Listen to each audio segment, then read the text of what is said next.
Sindhi भाइरो Sindhi info channel ते तव्हांखे भली कार। हिन वीडियो में तव्हांखे कुछ अहिड़ियूं ॻाल्हियूं ॿुधाईंदासीं या अहिड़ा कॉल ॿुधाईंदासीं जिन खे ॿुधी तव्हां मोटिवेट थी वेंदो, तव्हांजो हौसलो वधी वेंदो। वीडियो शुरू करण खां पहिरियां जेकॾहिं तव्हां असांजो चैनल सब्सक्राइब न कयो आहे त इनखे सब्सक्राइब करे छॾियो। अचो त तव्हांखे ॿुधायूं था कुछ सुठियूं ॻाल्हियूं।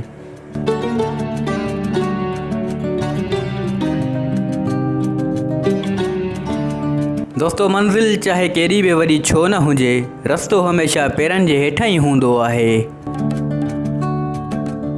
क़ाबिलियत एतिरी वधायो तव्हांखे हाराइण लाइ कोशिश न साज़िश करणी पए। सिंधी भाइरो इमरान ख़ान जो बहितरीन कॉल आहे त अल्लाह इंसान जे हथ महिनत ऐं कोशिश ॾिनी आहे, कामयाबी उहो ॾींदो आहे।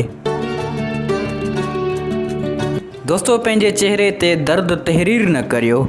वक़्त वटि न अखियूं आहिनि, न एहसास, न ई दिलि। सबुर हिकु अहिड़ी सवारी आहे जेको पंहिंजे सवार खे किरणु नथो ॾिए, न कंहिंजे क़दमनि में न कंहिंजी नज़रनि में।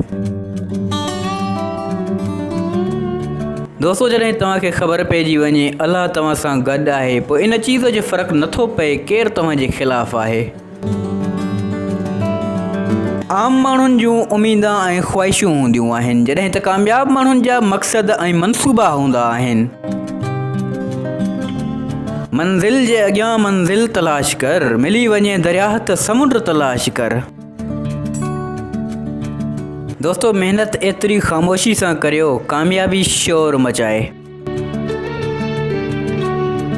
मञूं था त माज़ी नथो बदिलजी सघे, मगर हाल ऐं मुस्तक़बिल अॼु बि असांजे कब्ज़े आहिनि।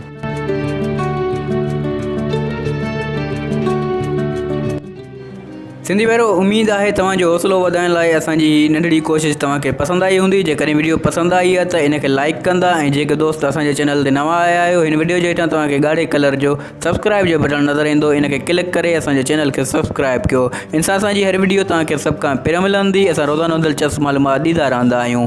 मिलूं था नेक्स्ट वीडियो में। अल्लाह हाफ़िज़।